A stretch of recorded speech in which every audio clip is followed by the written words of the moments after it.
Could it be that everything you heard about Ripple's IPO was just a smokescreen? If the filing wasn't really important, it could have been just a planned distraction to keep Wall Street and the reporters busy. Today, we're going to look closely at a leaked Ripple boardroom presentation that shows a much more groundbreaking plan. This plan could change the future of finance and give XRP users more rewards than ever before. This isn't like other IPO stories. This is the story of a $100 billion company that decided to skip going through Wall Street and instead give its loyal customers shares directly through a process called direct stock tokenization. The paper that was leaked is called Project Ownership Direct-to-Holder Tokenization. It is as bold as it sounds. Ripple doesn't want to go through an IPO where they pay huge fees and give up power to sell shares to investment banks and institutional investors. Instead, the company wants to make digital tokens that represent real Ripple stock.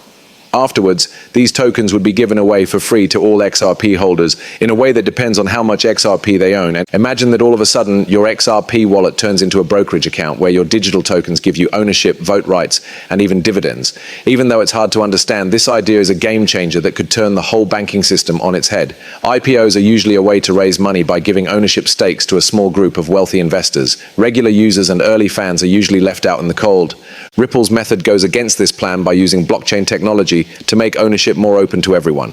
The presentation shows how Ripple stock tokens would easily move to XRP ledger wallets, getting rid of middlemen like underwriters, brokers, and clearinghouses. This not only cuts costs by hundreds of millions of dollars in fees, but it also makes the connection between Ripple and its community around the world stronger. This idea isn't just about math, it's a philosophical statement about how money will work in the future.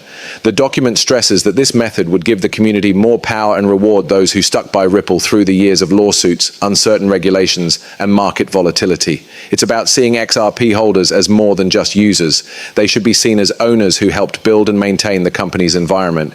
This change comes at the right time for the larger trend toward tokenizing real-world assets. Institutional giants like BlackRock and JP Morgan are already testing tokenized treasuries and funds, and regulators are slowly changing rules to make room for digital assets.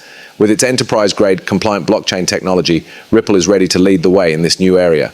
Ripple could be the first big company to do an equity tokenization on this scale by using its existing XRP ledger and focused on following the law in all areas.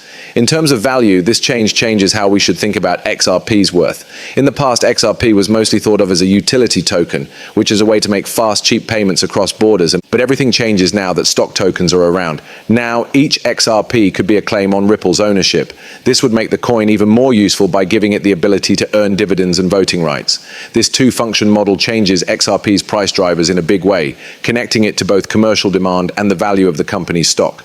The presentation that was stolen says that Ripple is worth about $100 billion. There are currently around 100 billion XRP tokens in circulation, which means that the equity part alone gives each one a value of $1, excluding any extra value added for its payment usefulness. Based on this model, XRP's price has been held back by regulatory concerns and a lack of market knowledge.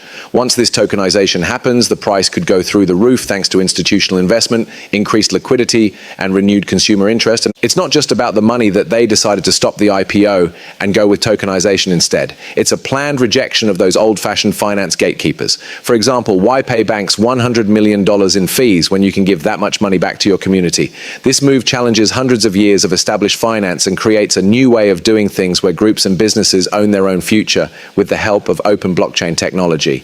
But there is an important call to action in this secret plan. The presentation says that next week, the company will take a snapshot of the blockchain to see who is eligible for the stock token airdrop. This picture shows how much XRP was held at a certain time. You might miss out on this historic offering if your XRP is saved on an exchange that doesn't allow the airdrop, or if you don't have access to your wallet keys. Really, people who own XRP need to move their assets to private wallets or companies that have said they will support the tokenized equity airdrop.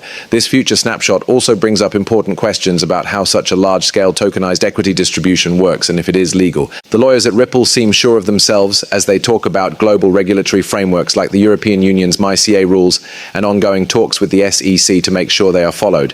To meet institutional standards while keeping decentralization, the company plans to add strong name verification and anti-money laundering protocols. The effects are, well, pretty deep for people who own XRP. It's no longer just a digital cash that you use. You become an actual shareholder in one of the most cutting-edge financial technology businesses in the world. If you own this much of the company, company, you might be able to vote on important decisions, get dividends from Ripple's profits, and even have a say in how the company grows in the future. It's a level of community empowerment that you don't see very often in standard finance and has never been seen before in the crypto space. This move also sends a very strong message to the rest of the banking world. Blockchain technology isn't just about making new coins or changing the way payments work. It's about, changing what it means to own something and take part in the market. Other businesses might be inspired by Ripple's direct-to-holder tokenization to do the same. This would lead to a wave of tokenized equity markets that are much more open, efficient, and clear for everyone. But to be honest, this plan does come with some risks and problems. Tokenization is a complicated process that needs to be carried out while navigating a lot of regulatory hurdles, technology scalability problems, and market acceptance. At first, institutional investors may not like this plan because they like the way things have always been done in the traditional stock markets.